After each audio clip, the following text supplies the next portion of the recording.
Good evening, everyone. I hope you are all doing well. Welcome to T1 Academy Current Affairs Classes. ఈ రోజు current affairs classes లో భాగంగా మనం news లో ఉన్న కొన్ని ముఖ్యమైన అంశాల గురించి చర్చించుకుందాం. అవి ఏంటంటే coming on to the first topic for today, GI tax. GI tax ఎంత ఇంపార్టెంట్ ఎగ్జామ్ కి సంబంధించినంత వరకు మనకు తెలిసిన విషయమే కదా. ప్రతి ఇయర్ టీఎస్పీఎస్సీ లో కానివ్వండి లేకపోతే ఏపీఎస్సీ లో కానివ్వండి జిఐ ట్యాక్స్ మీద క్వశ్చన్స్ లేకుండా ఎగ్జామ్ పేపర్ అనేది రావట్లేదు. సో బేసిక్ గా ఇప్పుడు జిఐ ట్యాక్స్ ఎందుకు న్యూస్ లో ఉన్నాయంటే రీసెంట్ గా జాగ్రఫికల్ ఇండికేషన్ రిజిస్ట్రీ వాళ్ళు వెస్ట్ బెంగాల్ కి సంబంధించిన 3 వెరైటీ ఆఫ్ హ్యాండ్లూమ్ శారీస్ కి అండ్ ఒడిశాకు సంబంధించిన 7 ప్రొడక్ట్స్ కి జిఐ ట్యాగ్ ని ఇవ్వడం జరిగింది. ఓకే, సో ఫస్ట్ మనం ఈ జిఐ ట్యాగ్ గురించి తెలుసుకుందాం మళ్ళీ ఒకసారి. Okay, what is this GI tag? This GI tag ఎవరు ఇస్తారు? ఇది రిజిస్ట్రీ వాళ్ళు ఇస్తారు. Geographical indication registry which works under DPIIT. DPIIT అంటే ఏంటి? Department for promotion of industry and internal trade. ఈ డిపిఐఐటి మీద కూడా ప్రతి ఇయర్ ఈ డిపిఐఐటి వాళ్ళు చేసే ఏదో ఒక ప్రోగ్రామ్ మీద ఫంక్షన్ మీద ఖచ్చితంగా ఎగ్జామ్ లో క్వశ్చన్ వస్తుంది. అప్పుడప్పుడు డిపిఐఐటి చిన్న చిన్న ఎగ్జామ్స్ లో గ్రూప్ 4 లాంటి ఎగ్జామ్స్ లో డిపిఐఐటి ఫుల్ ఫామ్ కూడా అడుగుతూ ఉంటాడు. Okay, please try to remember this DPIIT. ఈ జిఐ రిజిస్ట్రీ ఎక్కడ ఉంటుంది? దీని head quarter it is in Chennai. ఈ చెన్నై నుంచి నడుస్తూ ఉంటుంది. బేసిక్ గా ఈ జిఐ రిజిస్ట్రీ పని ఏంటంటే this gives GI tags to products in India. Geographical indication tag అసలు ఎవరికి ఎందుకు ఇస్తారంటే, ఫర్ అన్ ఎగ్జాంపుల్ ఒక ఎగ్జాంపుల్ తీసుకొని చెప్తాను. హలీం ఉంది, హలీంకి జిఐ ట్యాగ్ ఉంది. లేకపోతే తిరుపతి లడ్డు ఉంది. ఓకే, లేకపోతే ఆత్రేయపురం పూతరేకులకు ఉంది. లేకపోతే డార్జిలింగ్ టీ కాఫీకి ఉంది, అరకు కాఫీకి ఉంది. ఏంటంటే ఒక గూడ్ స్పెషలైజ్డ్ గా good or product or service goods or product specialized గా అది ఆ ప్రాంతంలో మాత్రమే తయారు చేయబడుతూ ఉండి ఆ ప్రాంతంలోనే పుట్టి ఆ ప్రాంతంలోనే దానికి ఒక విశిష్టమైన రూపం ఉంటే, డిఫరెంట్ వేరే వాటితో కంపేర్ చేసుకుంటే డిఫరెంట్ గా ఉంటే ఇది ఈ ప్రాంతంలో నుంచి మొదలైంది అని ప్రూఫ్ చూపించినప్పుడు అలాంటి స్పెషల్ వాటికి జిఐ ట్యాగ్స్ ఇస్తా ఉంటారు. ఓకే, ఇది జిఐ ట్యాగ్స్ కి సంబంధించిన విషయం. ఇప్పుడు coming on to the news which is recently in the news papers. ఏమని రీసెంట్ గా this government of India's geographical indication registry west Bengal కి సంబంధించిన 3 హ్యాండ్లూమ్ శారీస్ కి జిఐ ట్యాగ్స్ ని ఇవ్వడం జరిగింది ఆఫ్ వెస్ట్ బెంగాల్. అవి ఏంటేంటి? మన దగ్గర ఇప్పుడు మన తెలంగాణలో పోచంపల్లి, గద్వాల ఇలా ఉన్నట్టు అక్కడ వెస్ట్ బెంగాల్లో తంగేల్ అనే ఒక టైప్ ఆఫ్ శారీకి అండ్ కొరియాల్ అనే ఒక టైప్ ఆఫ్ శారీకి అండ్ గరాడ్ అనే ఒక టైప్ ఆఫ్ హ్యాండ్లూమ్ శారీస్ కి ఈ టెక్స్టైల్ గూడ్స్ కేటగిరీ కింద ఈ హ్యాండ్లూమ్ శారీస్ కి జిఐ ట్యాగ్ ని ఇవ్వడం జరిగింది. ఈ తంగేల్ శారీస్ అనేవి ఎక్కడ? వెస్ట్ బెంగాల్ లోని Nadia and Bardhaman, old Bardhaman district అని ఉంటుంది, అక్కడ వీటిని ప్రొడ్యూస్ చేస్తూ ఉంటారు. అలాగే కొరియాల్ అండ్ గరాడ్ శారీస్ ని ఎక్కడ చేస్తుంటారు అంటే ముర్షిదాబాద్ అండ్ బీర్భూమ్ డిస్ట్రిక్ట్. ఈ ముర్షిదాబాద్ డిస్ట్రిక్ట్ అనేది వెస్ట్ బెంగాల్ ఇలా ఉంటుంది కదా, ఇలా ఉంటుంది సంభవ్ లైక్ దిస్. ఈ పార్ట్ లో ఉంటుంది పెద్ద డిస్ట్రిక్ట్ అనేది ముర్షిదాబాద్ డిస్ట్రిక్ట్. మనము బ్యాటిల్ ఆఫ్ ప్లాసీ చదువుకున్నప్పుడు కూడా ఈ ముర్షిదాబాద్, మోన్గిర్ అని చెప్పిన టాపిక్స్ వస్తూ ఉంటాయి. ఆ ముర్షిదాబాద్ డిస్ట్రిక్ట్ లోనే ఈ కొరియాల్ అండ్ గరాడ్ అనే టైప్ ఆఫ్ శారీస్ ని అక్కడ అల్లుతా ఉంటారు. ఈ 3 హ్యాండ్లూమ్ శారీస్ మీద జిఐ ట్యాక్స్ మీద క్వశ్చన్ అడగచ్చండి. ఇవి ఏ డిస్ట్రిక్ట్ ది అని అడిగాడు కానీ ఏ స్టేట్ కి సంబంధించింది అని అడుగుతాడు. సో వెస్ట్ బెంగాల్ అని గుర్తుపెట్టుకుంటే సరిపోతుంది. అలాగే జిఐ రిజిస్ట్రీ వాళ్ళు 7 ప్రొడక్ట్స్ ఆఫ్ ఒడిశా రాష్ట్రానికి చెందిన 7 వేరు ప్రొడక్ట్స్ కి కూడా ఈ జిఐ ట్యాక్స్ ని ఇవ్వడం జరిగింది. అవి ఏంటంటే ఆ పేర్లు కూడా ఇంపార్టెంట్ కదా మనకు. అవి ఏంటంటే 1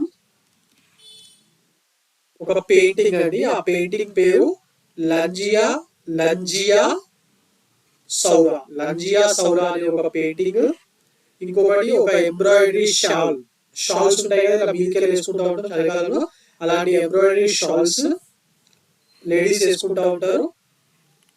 దాని పేరు దుంగారియా కోడ్. అలాగే ఒక fruit, palm fruit, that is Gajapati date palm అంట. గజపతి డేట్ పామ్ ఇక్కడ గజపతి డిస్టిక్. ఈ గజపతి డిస్టిక్ లో మన తెలుగు వాళ్ళు ఎక్కువగా ఉంటారు. అప్పట్లో కళింగ రాజు టైంలో, దాని తర్వాత కాలంలో ఇక్కడ తెలుగు వాళ్ళకి సంబంధించిన సామంతరాలుగా పరిపాలనలో ఉండేది గజపతి అనే area. Okay, district. Now Dhenkanal Magji, Dhenkanal Magji, ఇది ఒక టైప్ ఆఫ్ ఫుడ్ ఐటమ్ అండి, టిఫిన్స్ లాగా. And Mayurbhanj Kai chutney. And sixth one is Nayagarh brinjal. And seventh one is Koraput jeera rice. Koraput Kala jeera rice అంటే black jeera rice. Koraput black jeera rice. ఈ 7కి కూడా ఇవ్వడం జరిగింది. ఈ పేర్లు గుర్తుపెట్టుకోవడం ఇంపార్టెంట్. జస్ట్ మీరు ఆప్షన్స్ లో చూసి దాన్ని గుర్తుపెట్టే పరిస్థితిలో ఉంటే చాలు, ఎందుకంటే మెయిన్స్ లో ఇది రాయాల్సిన అవసరం ఉండదు. ప్రిలిమ్స్ లో మాత్రం which among the following has recently got GI tag అని చెప్పి అడగచ్చు. ఓకే, సో ఈ పేర్లు గుర్తుపెట్టుకోవాలి. 7 ఒడిశాకి సంబంధించిన 7 and handloom saris 3 of West Bengal. ఈ పేర్లు very very important. And basic stats of Odisha. Who is the CM of Odisha or Odisha? ఎవరు? నవీన్ పట్నాయక్. ఓకే, గవర్నర్ ఎవరు? రఘుబీర్ దాస్. ఇది ఇంతకుముందు కూడా మాట్లాడుకున్నాం. రఘుబీర్ దాస్ గారు ఇంతకుముందు ఆయన జార్ఖండ్ స్టేట్ లో భారతీయ జనతా పార్టీ సీఎం గా ఉన్నాడు. అక్కడ last time Bharatiya Janata party వాళ్ళు ఓడిపోయిన తర్వాత ఆయన తీసుకొచ్చి ఒడిశా స్టేట్ కి గవర్నర్ చేశారు. మరి west Bengal chief minister Mamata Banerjee. Okay, now coming on to the next topic for today, that is ఈ సమృద్ధి పోర్టల్. ఈ సమృద్ధి పోర్టల్ న్యూస్ లో ఉంది గైస్. దీన్ని మన minister for home affairs, home minister Amit Shah home minister మాత్రమే కాదు, ఇంకో శాఖ ఉంది. అదేంటి? మినిస్ట్రీ ఫర్ కోఆపరేటివ్స్ ఉంటాయి కదా, కోఆపరేటివ్ సంఘాలు ముఖ్యంగా మహారాష్ట్రలో బాగా ఉంటాయి. కోఆపరేటివ్ సొసైటీస్ అని చెప్పి అంటూ ఉంటారు. రైతులకు సంబంధించి తెలంగాణలోను, మన ఆంధ్రప్రదేశ్ లోను ఈ కోఆపరేటివ్ సొసైటీకి సంబంధించిన ఎన్నికలు కూడా జరుగుతూ ఉంటాయి. అప్పుడప్పుడు అగ్రికల్చర్ మన ఫార్మర్స్ ఓటర్స్ అయి ఉంటారు దీనికి. దానికి కూడా ఇప్పుడు ఆయన మినిస్ట్రీగా చేస్తున్నాడు. అండ్ హీ రిలీజ్ దిస్ ఈ సమృద్ధి పోర్టల్ లాంచ్ చేయడం జరిగింది. మరి అసలు ఈ సమృద్ధి పోర్టల్ ఎవరి కోసం అంటే తూర్ దాల్ పండించే ఫార్మర్స్ కోసం. తూర్ దాల్ అంటే ఏంటి గైస్? మన దగ్గర కందిపప్పు అని చెప్పి అంటూ ఉంటాయి కదా. మన దగ్గర ఆంధ్రాలోను తెలంగాణలోను పప్పుల్లో ఎక్కువ వాడే పప్పు ఈ కందిపప్పే. ఈ కందిపప్పుని తూర్ దాల్ అని చెప్పి అంటూ ఉంటారు. ఈ తూర్ దాల్ ప్రొక్యూర్మెంట్ చేయడానికి ఒక పోర్టల్ ని ఫార్మర్స్ కోసము, తూర్ దాల్ పండించే ఫార్మర్స్ కోసము స్టార్ట్ చేసిన ఒక పోర్టలే ఈ సమృద్ధి పోర్టల్. బేసికలీ ఈ Samriddhi portal is a tur dal procurement portal for farmers. Okay, and Amit Shah has launched this platform basically meant for, మరి అసలు ఈ ప్లాట్ఫామ్ ఎందుకు లాంచ్ చేశాడు అంటే తూర్ దాల్ వాళ్ళ కోసం అంటాం. కానీ అందులో ఏం చేస్తారు ఆ ప్లాట్ఫామ్ లో అంటే this is basically meant for registration of farmers, purchase of the tur dal from the farmers and payment of the amount to farmers. ఈ ఫార్మర్స్ యొక్క తూర్ దాల్ పండించే యొక్క ఫార్మర్స్ వాళ్ళ రిజిస్ట్రేషన్ చేసుకోవడము, వాళ్ళ దగ్గరికి వెళ్ళి కొనడము, కొనడానికి వాళ్ళకు డబ్బులు ఇవ్వడం, ఇవన్నీ కూడా ఈ సమృద్ధి పోర్టల్ ద్వారా ఇండియా మొత్తం గవర్నమెంట్ ఆఫ్ ఇండియా ఆధ్వర్యంలో ఇది జరుగుతుంది. ఓకే, మరి ఇది ఎప్పుడు లాంచ్ చేశారు ఈ సమృద్ధి పోర్టల్ అంటే this was launched on 4th January during a symposium which was held on self-reliance in pulses అనే పేరు మీద ఒక సింపోజియం ని, అంటే ఒక డిస్కషన్ లాంటిది అన్నమాట, సెమినార్ లాంటిది, ఒక సింపోజియం ని అప్పట్లో ఆంధ్రప్రదేశ్ లో పవన్ కళ్యాణ్ గారు నిర్వహించారు కదా ఒక సింపోజియం. అలాంటిది ఇది కూడా సెల్ఫ్ రిలయన్స్ ఇన్ పల్సెస్ ని న్యూఢిల్లీలో గవర్నమెంట్ ఆఫ్ ఇండియా నిర్వహించడం జరిగింది. మరి ఈ పోర్టల్ ఎవరు డెవలప్ చేశారు? ఎవరో ఒకరు డెవలప్ చేయాలి కదా. గవర్నమెంట్ ఆఫ్ ఇండియా తరఫున ఎవరో ఒకరు డెవలప్ చేయాలి కదా. మనం డెవలప్ చేసింది ఏంటంటే ఈ పాయింట్ ఇంపార్టెంట్. ఈ Samriddhi portal was launched by Amit Shah and for tur dal farmers. ఇవి రెండు అయితే ఇంపార్టెంట్. మరి అలాగే దీన్ని డెవలప్ చేసింది ఎవరు అనేది కూడా ఎగ్జామ్ పాయింట్ ఆఫ్ వ్యూ అడుగుతా ఉన్నాడు. This is been developed by NAFED. NAFED and along cooperation with NCCF. NAFED అంటే ఏంటి గైస్? ఇది ఫార్మర్స్ కి సంబంధించిన ఆర్గనైజేషన్ అని చెప్పి అందరికీ తెలుస్తుంది, ఎందుకంటే ఎప్పుడు పేపర్ చదివేటప్పుడు దాని గురించి చూస్తూ వింటూ ఉంటాం. బట్ నాఫెడ్ ఫుల్ ఫామ్ కూడా ఇంపార్టెంట్ గైస్. నాఫెడ్ అంటే ఏంటి? National agricultural cooperative marketing federation of India limited. Okay, and NCCF అన్నా కూడా ఈ ఫుల్ ఫామ్ కూడా important. National cooperative consumers federation of India limited. ఇందులో ముఖ్యంగా NAFED full form important guys. NAFED 1958 లో ఎస్టాబ్లిష్ చేశారు జవహర్లాల్ నెహ్రూ గారు ప్రైమ్ మినిస్టర్ ఉన్నప్పుడు.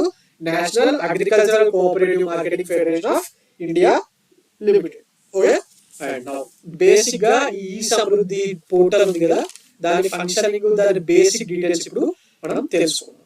Okay, now coming on to the topic, that is e-Samruddhi portal. Basically, this platform will be offering a unified platform in which farmer can register directly themselves or through PACS or FPOs. ఇందులో registration చేసుకోవాలి కదా, first ఈ portal లో registration చేసుకోవాలి కదా. ఈ portal అనేది ఒక యూనిఫైడ్ ప్లాట్ఫామ్ లాగా ఉపయోగపడుతుంది. దేనికి? రిజిస్ట్రేషన్ చేసుకోవడానికి, అమ్ముకోవడానికి, అమ్మేదానికి, పైసలు రావడానికి. ఓకే, ఇది ఎట్లా రిజిస్టర్ చేసుకోవచ్చు అంటే మరి ఫార్మర్స్ ఐదర్ వాళ్ళు డైరెక్ట్ గా పోయి ఒక ఇంటర్నెట్ షాప్ పోయి e-Samruddhi పోర్టల్ ఓపెన్ చేసి రిజిస్టర్ చేసుకోవచ్చు. లేదు, ఫార్మర్స్ పల్లెటూళ్ళలో ఉంటారు, ఇంటర్నెట్ కనెక్షన్ ఉండదు, సో వీళ్ళని ఇంటర్నెట్ షాప్ వాళ్ళు మోసం చేసే అవకాశం ఉంటుంది అనుకుంటే ఇంకొక చాయిస్ కూడా వచ్చారు. అదేంటి? ఐదర్ PACS ఆర్ FPOs ద్వారా కూడా వీళ్ళు రిజిస్ట్రేషన్ చేసుకోవచ్చు ఈ ప్లాట్ఫామ్ లో. మరి PACS అంటే ఏంటి గైస్? ఊర్లలో ఉండే వాళ్ళకు, ఎకనామిక్ చదివిన వాళ్ళకు ఖచ్చితంగా తెలుస్తుంది. ఒకసారి UPSC లో PACS మీద కూడా ఎగ్జామ్ లో అడగడం జరిగింది. PACS అంటే ప్రైమరీ అగ్రికల్చరల్ కోఆపరేటివ్ సొసైటీస్. ఏంటి? Primary agricultural cooperative societies. Basic గా ఊర్లలో, పల్లెటూర్లలో వ్యవసాయం జరిగే దగ్గర ఫార్మర్స్ కి అందుబాటులో ఉండే మొట్టమొదటి సంఘాలు ఈ PACS. దీని ద్వారా లోన్స్ కూడా వస్తూ ఉంటాయి. Okay, right. Now FPOs farmer producers organisation. Farmers అందరూ కలిపి దాన్ని వాళ్ళ యూనియన్ గా ఫామ్ అయ్యి వాటిని ఏర్పాటు చేసుకుంటా ఉంటారు. అండ్ బేసిక్ గా ఇందులో ఈ e-Samruddhi పోర్టల్ విషయంలో నాఫాడ్ యొక్క పని ఏంటంటే, NAFED will basically ensure seamless fund transfers directly into farmers bank accounts, eliminating this intermediate peoples. మన మధ్యదళారీ వ్యవస్థ ఉంటుంది కదా అగ్రికల్చర్ సంబంధించిన విషయాలు, అలాగే తూర్దాలు కూడా ఇప్పటి వరకు ఉండేది. ఇప్పుడు అలా కాకుండా డైరెక్ట్ గా e-Samruddhi పోర్టల్ నుంచి మనీని ఫార్మర్స్ బ్యాంక్ అకౌంట్ లో డైరెక్ట్ గా వెళ్ళేలా చేయడమే ఈ నాఫాడ్ యొక్క ముఖ్యమైన విధి ఈ e-Samruddhi పోర్టల్ కి సంబంధించినంత వరకు. అండ్ గవర్నమెంట్ ఆఫ్ ఇండియాకు ఈ మన పల్సెస్ సంబంధించి ఒక టార్గెట్ ఉన్నది. అదేం target? The target is government of India wanted India to become self sufficient in pulses sector by 2027. ఇప్పటికీ మనం పల్సెస్ ని ఇంపోర్ట్ చేస్తున్నాం. ఇందులో విచిత్రమైన సంఘటన ఏంటంటే, ప్రపంచం మొత్తం మీద పప్పుల్ని అత్యధికంగా పండించే ఏ దేశం? భారతదేశం. మనం పండించేది ఇంకా మనకు సరిపోగా స్టిల్ మనం ఇంపోర్ట్ చేసుకుంటూ ఉంటాం. సో అలా కాకుండా, ఎందుకంటే నార్త్ ఇండియాలో కూరగాయల కన్నా పప్పుని విపరీతంగా తింటారండి నార్థన్ పార్ట్ ఆఫ్ ఇండియాలో. సో ఆ ఏరియాలో పప్పుని దాల్ అని చెప్పి ఖచ్చితంగా రోజులో ఒక పూట 2 పూట్ల ఖచ్చితంగా ఉంటుంది. అంతలా అన్నిటికీ వాడుతూ ఉండేసరికి మనకు సరిపోవట్లేదు. సో మనం ఇంపోర్ట్ చేసుకుంటాం. అది కూడా చేయకుండా ఇంకా సెల్ఫ్ సఫిషియెంట్ గా చేసుకోవాలంటే ప్రొడక్షన్ పెంచాలి. ప్రొడక్షన్ ఎట్లా పెరుగుతుంది? ఆ ప్రొడక్షన్ పెంచేయాలంటే ఫార్మర్స్ పెంచేయాలి కదా, వాళ్ళకు గిట్టుబాటు ధర ఇప్పించడము, MSP ఇప్పించడము, అండ్ కుదిరితే MSP కన్నా ఎక్కువగా వచ్చేలా చేయడము, ఈ మధ్యదళారీ వ్యవస్థ లేకుండా చేయడము, ఇలాంటివన్నీ చేసినప్పుడు వాళ్ళు ఇంకా పెంచడానికి ప్రయత్నిస్తుంటారు. అందులో భాగంగానే ఈ e-Samruddhi పోర్టల్ ని గవర్నమెంట్ ఆఫ్ ఇండియా తీసుకురావడం జరిగింది. Okay, this is important. e-Samruddhi portal మీద 3 points important. Who has released it? Amit Shah. ఇది దేనికోసం? తూర్ దాల్ పండించే, కందిపప్పు పండించే వ్యవసాయదారులకు డైరెక్ట్ గా మనీ ఇవ్వడము, లేకపోతే వాళ్ళ పండిన పంటని డైరెక్ట్ గా కొనడము, వాళ్ళని రిజిస్ట్రేషన్ చేసుకోవడము ఈ పోర్టల్ యొక్క ముఖ్యమైన పని. And self Reliance before pulses sector లో సెల్ఫ్ రిలయన్స్ అంటే ఆత్మ నిర్భరత సొంతంగా సాధించడం 2027 వరకు గవర్నమెంట్ ఆఫ్ ఇండియా టార్గెట్ అనేది కూడా important point. Aim self Reliance before December 2027. Okay, now coming on to the next topic for today, it is about Indian Olympic Association. Indian Olympic association వాళ్ళు news లో ఉన్నారంటే ఎందుకు news లో ఉన్నారంటే recent గా Indian Olympic association వాళ్ళు రఘురామ్ అయ్యర్ అనే వ్యక్తిని వాళ్ళ సిఇఓగా అపాయింట్ చేసుకోవడం జరిగింది. ఇంతకు ముందు స్పెషలైజ్ సిఇఓ ఉండేవాడు కాదు ఇండియన్ ఒలింపిక్ అసోసియేషన్ కి. బట్ ఇంటర్నేషనల్ ఒలింపిక్ అసోసియేషన్ వాళ్ళు చాలా ప్రెషర్ పెట్టి ప్రతి దేశానికి వాళ్ళ ఒలింపిక్ అసోసియేషన్ కి ఒక చీఫ్ ఎగ్జిక్యూటివ్ ఆఫీసర్ ని నియమించుకోండి, దాని వల్ల మీ అసోసియేషన్ ఒలింపిక్ అసోసియేషన్ యొక్క పర్ఫార్మెన్స్, క్రీడాకారుల యొక్క పర్ఫార్మెన్స్ ఇంప్రూవ్ అవుతాయి అని చెప్పి ప్రెషర్ చేయడం వల్ల Indian government and Indian Olympic Association ఒక ప్రొఫెషనల్ సిఇఓని, ఈయన ఏదో ఒక ఐఏఎస్ ఆఫీసర్ లేకపోతే ఇంత ముందు ఇండియన్ ఒలింపిక్ అసోసియేషన్ లో పనిచేసే ఒక సెక్రటరీయో అలాంటి ఆయన కాదండి. Is a professional CEO. Professional CEO అంటే ఈయన ఆల్రెడీ స్పోర్ట్స్ సెక్టార్ లో, ప్రొఫెషనల్ సిఇఓ అంటే ఆల్రెడీ స్పోర్ట్స్ సెక్టార్ లో డిఫరెంట్ ఆర్గనైజేషన్స్ అండ్ కంపెనీస్ కి ఆల్రెడీ ఈయన చీఫ్ ఎగ్జిక్యూటివ్ ఆఫీసర్ గా వర్క్ చేశాడండి. అలాంటి వ్యక్తి అయిన రఘురామ్ అయ్యర్ని ఇండియన్ ఒలింపిక్ అసోసియేషన్ వాళ్ళు సిఇఓగా చేశారు. ఓకే, బేసిక్ గా మరి ఈయన దేని చేశాడు ఇప్పటివరకు అంటే he has already worked as the CEO of Rajasthan Royals. Rajasthan royal cricket team ఉంది కదా, ఒకసారి ఆలోచించండి, క్రికెట్ టీమ్స్ అన్ని వందల కోట్లు పెట్టి ప్లేయర్స్ అందరు ప్లేయర్స్ ని కలిపి అన్ని కోట్లు పెట్టి ఉంటా ఉంటారు, అంత ఫండింగ్ ఉంటా ఉంటుంది. సో దాని ఆ టీం ని నడిపించే ఒక సిఇఓని తీసుకోవాలంటే ఎంత ప్రొఫెషనల్ అయినా తీసుకుంటారు. సో అంత ప్రొఫెషనల్ పర్సన్ అయిన రఘురామ్ అయ్యర్ ని రాజస్థాన్ రాయల్స్ వాళ్ళు సిఇఓగా నియమించకపోవడం జరిగింది. అండ్ ఈయన దానికి మాత్రమే కాకుండా ఇంకా కొన్ని హయ్యర్ లెవెల్ పొజిషన్స్ లో లక్నో సూపర్ జైంట్స్ కి పనిచేశాడు. Lucknow super Giants IPL team, అలాగే ఏటీకే మోహన్ బగాన్ టీం తెలుసు కదా, ఫుట్బాల్ టీం ఇది. అండ్ ఇది వెస్ట్ బెంగాల్ లో ఉండే ఒక ఫుట్బాల్ క్లబ్. రీసెంట్ గా ఇండియన్ సూపర్ లీగ్ జరుగుతుంది కదా, ఎప్పుడు ప్రతి సంవత్సరం రిలయన్స్ వాళ్ళు నిర్వహిస్తూ ఉంటారు. అందులో భాగంగా ఏటీకే మోహన్ బగాన్ అని చెప్పి చేంజ్ చేయడం జరిగింది. దానికి కూడా ఈయన ఒక హయ్యర్ లెవెల్ అఫీషియల్ గా దానికి కూడా పనిచేయడం జరిగింది. And he has also worked as the CEO of a table tennis team called RPSG Maverick. Table tennis వాళ్ళకు కూడా మనకి ఇక్కడ టెన్నిస్ క్రికెట్ లో ఐపీఎల్ జరుగుతున్నట్టు టేబుల్ టెన్నిస్ వాళ్ళకు కూడా ఒక ఈవెంట్ జరుగుతుంది. దాంట్లో ఆర్పిఎస్జి మార్వరిక్ అనే టీమ్ కి కూడా ఈయన సిఇఓగా పనిచేయడం జరిగింది. సో ఈ పేరు ఇంపార్టెంట్ అండి, ఎందుకంటే easy for the first time Indian Olympic Association ఒక ప్రొఫెషనల్ సిఇఓని అపాయింట్ చేసింది. So can be as in the examination. Okay, ఈయనకన్నా ముందు ఎవరు చేసేవారు ఈ పొజిషన్ లో అంటే ఈయనకన్నా ముందు కళ్యాణ్ చౌబే అనే వ్యక్తి ఈ ఇండియన్ ఒలింపిక్ అసోసియేషన్ కి సిఇఓగా చేశాడు. But he was not a professional CEO, he was a joint secretary of Indian Olympic association and president of football federation of India president గా చేసిన వ్యక్తి. ఆ టైంలో అవసరాన్ని బట్టి కొన్ని రోజుల పాటు ఆయన నియమించడం జరిగింది. Okay, coming on to the next topic for today, senior IAS officer Vikas she'll has been appointed as executive director of Asian Development Bank. Asian Development Bank ఎక్కడ ఉంటుందండి? మనీలా ఎక్కడ ఉంది? ఫిలిప్పీన్స్ లో. ఆ ఫిలిప్పీన్స్ లో ఉన్న ఏషియన్ డెవలప్మెంట్ బ్యాంక్ కి మన ఇండియాకి చెందిన ఒక senior IAS officer Vikas she'll, ఈయన ఎగ్జిక్యూటివ్ డైరెక్టర్ గా అపాయింట్ చేయడం జరిగింది. ఇది ఇంపార్టెంట్ అవుతుందండి, ఎందుకంటే ఏషియన్ డెవలప్మెంట్ బ్యాంక్ ఒక మల్టీలేటరల్ ఆర్గనైజేషన్ కాబట్టి ఏషియాలో ఉన్న అన్ని దేశాలకు ఇక్కడ నుంచి ఫండ్స్ వస్తూ ఉంటాయి, ఇండియా కూడా వస్తూ ఉంటాయి. కాబట్టి అలాంటి ఆర్గనైజేషన్ కి మన ఇండియా ఒక ఎగ్జిక్యూటివ్ డైరెక్టర్ గా అపాయింట్ అయ్యాడంటే అడిగే అవకాశం ఉంది. So please try to remember his name. ఇప్పుడు ఈయన ఆల్రెడీ గవర్నమెంట్ ఆఫ్ ఇండియా పనిచేస్తున్నాడు అండి, ఆయన రిటైర్డ్ కాదు, ఆయన already working. He is working as a mission director of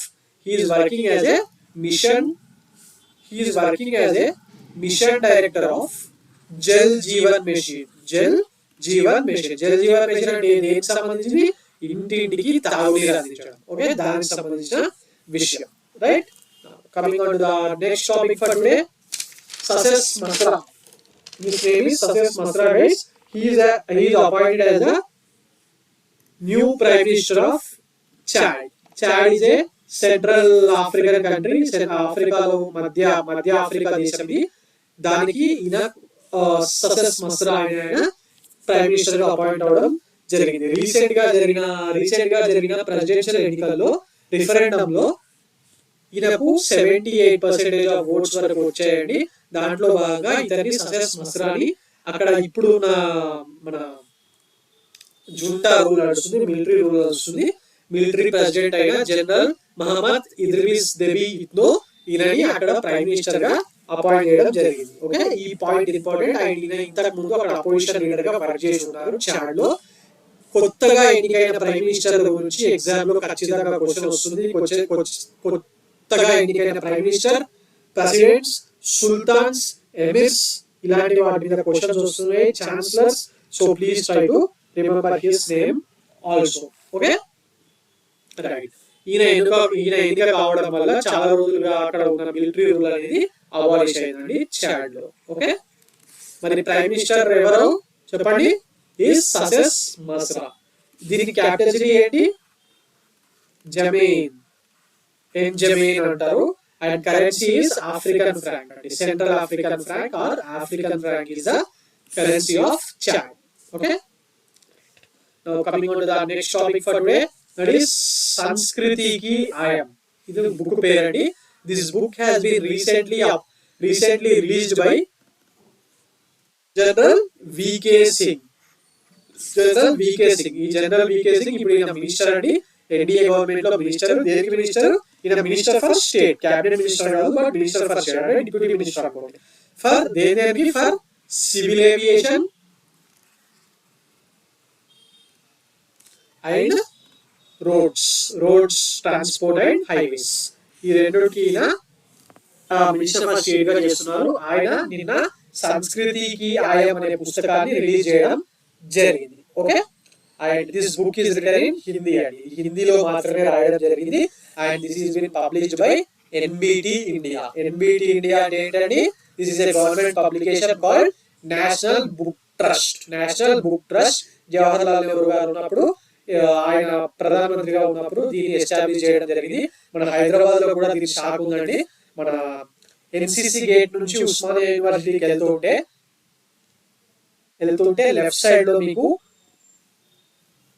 Andhra మహిళా సంఘం బిల్డింగ్ ఉంటుంది కదా, అది దాటగానే నెక్స్ట్ కనిపించే బిల్డింగే ఈ ఎన్బిటి బిల్డింగ్ అండి. అక్కడ బుక్స్, ఎన్బిటి వాళ్ళు పబ్లిష్ చేసిన బుక్స్ అన్ని అక్కడ దొరుకుతా ఉంటాయి.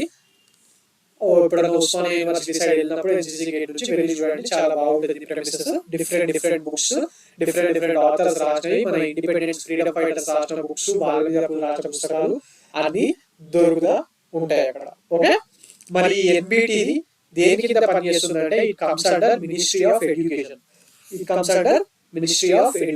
బేసిక్ గా ఈ పుస్తకం దేని గురించి మాట్లాడిందంటే ఇట్ స్పీక్స్ అబౌట్ సంస్కృతికి ఆయం. This book speaks about Indian knowledge, tradition and culture. Okay, right. ఇందులో ఇంపార్టెంట్ ఏంటంటే దీన్ని ఎవరు రిలీజ్ చేశారు? సంస్కృతికి ఆయం ఎవరు రాశారు అనేది కూడా ఇంపార్టెంట్, చెప్పడం మర్చిపోయాను. This is written by Manorama Mishra. ఈయనండి ఆథర్ మనోరమ మిశ్రా. ఈయన రాశాడు, వికే సింగ్ రిలీజ్ చేయడం జరిగింది. అండ్ పబ్లిష్ చేసిన print house NBT India. Okay, and ఇంకొక పాయింట్, ఇందులో మనం సివిల్ ఏవియేషన్, రోడ్స్ గురించి మాట్లాడుకున్నాం ఎంఓఎస్ అని. మరి దీనికి మినిస్టర్ ఎవరండి? మినిస్టర్ ఫర్ సివిల్ ఏవియేషన్ ఎవరు? ఇప్పుడు మినిస్టర్ ఫర్ సివిల్ ఏవియేషన్ ఎవరు? జ్యోతిరాదిత్య సింధియా అండి. ఈయన ఇంతకు ముందు కాంగ్రెస్ లో ఉండేవాడు. కాంగ్రెస్ యూపీఏ ఉన్నప్పుడు కూడా ఆయన మినిస్టర్ గా చేశాడు. దాని తర్వాత మధ్యప్రదేశ్ లో ఈయనకు సీఎం పదవి ఇవ్వలేదని చెప్పి రిజైన్ చేసి బీజేపీలో చేరాడు. తర్వాత చేరిన తర్వాత ఈయనకు నరేంద్ర మోడీ గారు మినిస్ట్రీ ఫర్ సివిల్ ఏవియేషన్ పదవి ఇవ్వడం జరిగింది. Okay, and minister for roads ఎవరు? Minister for roads, transport and highways. మొత్తం ఎన్డీఏ గవర్నమెంట్ లో ఏదైనా అన్నిటికన్నా చాలా ఫాస్ట్ గా ఎప్పుడు పనులు జరుగుతూ ఉండే మినిస్ట్రీ ఏదంటే అది ministry for roads and transport అండి. ఎందుకంటే అక్కడ ఉన్న మినిస్టర్ నితిన్ గడ్కరీ. ఈయన చాలా ఎఫిషియెంట్ అండి, వర్క్ విషయంలో చాలా పంక్చువల్ గా ఎఫిషియెంట్ గా ఉంటాడు. And he's from Nagpur Lok Sabha కాన్స్టిట్యుయెన్సీకి సంబంధించిన బీజేపీ ఎంపీ అండి. ఈయన బీజేపీకి సంబంధించిన ఎంపీ. Okay, right. ఎందుకు ఈ మినిస్టర్ల పేర్లు కూడా చెప్తున్నానంటే అప్పుడప్పుడు ఇవి కూడా అడుగుతూ ఉంటారండి. Last time TSPSC group 2016 paper లో ఒక క్వశ్చన్ తెలంగాణ మూవ్మెంట్ లో 1984 ఎలక్షన్స్ లో బీజేపీ 2 సీట్లు గెలుస్తుంది. దాంట్లో ఒకటి తెలుగు రాష్ట్రాల దగ్గర ఒక సీట్, అది కూడా పివి నరసింహారావు ఓడిపోయి మరీ గెలుస్తాడు ఆయన. అది ఏ కాన్స్టిట్యున్సీ అని అడిగిండు ఎగ్జామ్ లో. సో ఒక్కసారి ఆలోచించండి, ఇది ఎవరికైనా తెలుస్తుందా? కానీ అడిగిండు ఎగ్జామ్.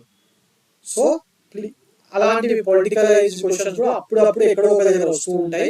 సో అందువల్లనే నేను ఇక్కడ రిపీట్ చేస్తున్నాను. మరి ఎక్కడ గెలిచాడండి ఒకసారి చెక్ చేయండి. మీరు గూగుల్లో చెక్ చేయండి. 1984 ఎలక్షన్స్ తెలంగాణలోనే, ఆంధ్ర ప్రాంతంలో కాదు, తెలంగాణ ప్రాంతంలోనే పివి నరసింహారావు మీద గెలవడం జరిగింది. అది హన్మకొండ ఆర్ వరంగల్, ఈ రెండులో ఏదో కాన్స్టిట్యూన్సీ లో గెలవడం జరిగింది. మరి గెలిచిన బీజేపీ వ్యక్తి ఎవరు అనేది క్వశ్చన్ లోనే ఇచ్చాడు. ఏ కాన్స్టిట్యూన్సీ నుంచి గెలిచాడు అని అడిగాడు. బట్ ఎవరు అనేది మీరు సర్చ్ చేయండి. Okay, that is homework for today. Already అడిగిన ప్రీవియస్ ఇయర్ క్వశ్చన్ అండి. So please try to know it. Right, now coming on to the next topic for today, that is జాతీయ విత్తనాభివృద్ధి సంస్థ సిఎండిగా కేశవులు. ఈ కేశవులు పేరు ఇంపార్టెంట్ అండి, ఎందుకంటే మొన్న టిఎస్పిఎస్సి వాళ్ళకు టిఎస్పిఎస్సి గ్రూప్ 1 ఎగ్జామ్ లో ఫస్ట్ టైం జరిగిన ఎగ్జామ్ లో ఈయన మీద క్వశ్చన్ వచ్చిందండి. ఎందుకు వచ్చింది అనుకున్నారు? He became the first Asian to become the chairman of international seed testing agency. International seed testing ఏజెన్సీకి మొట్టమొదటి ఏషియన్ అన్నమాట. ఏషియా కాంటినెంట్ నుంచే చైర్మన్ గా ఎన్నికైన మొట్టమొదటి వ్యక్తి ఆయన. అప్పటికే తెలంగాణ విత్తనాభివృద్ధి సంస్థ అంటే తెలంగాణ సీడ్ టెస్టింగ్ ఏజెన్సీకి చైర్మన్ గా సంచాలకుడుగా వ్యవహరిస్తున్నాడు ఈయన.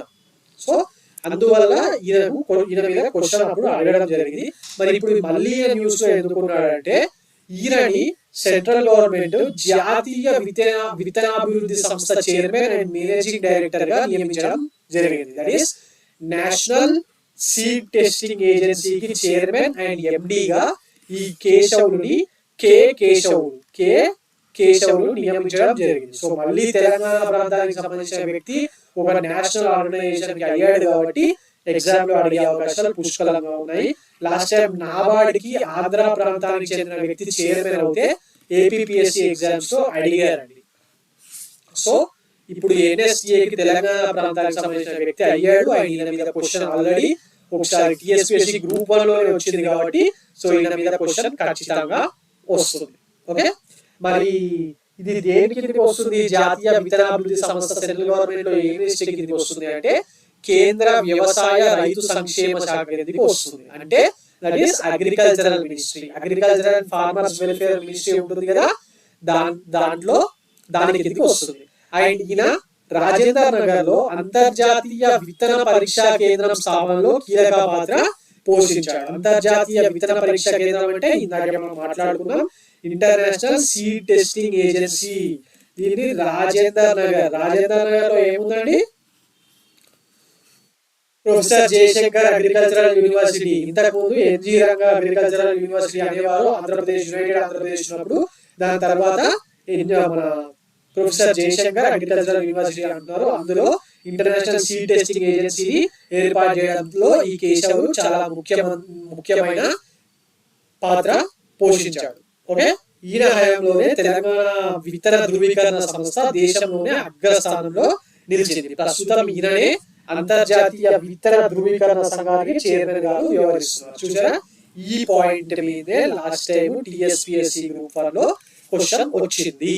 సో మళ్ళీ కూడా అడిగే అవకాశాలు రాబోయే గ్రూప్ 1 లోను లేకపోతే గ్రూప్ 2 లోను గ్రూప్ 3 లోను అడిగే అవకాశాలు పుష్కలంగా ఉన్నాయి. ఈయన పేరు వెరీ వెరీ ఇంపార్టెంట్ అండి. ఓకే, రైట్, ఇదండి ఈ రోజు current affairs. For more current affairs like this please visit T1 Academy. Thank you.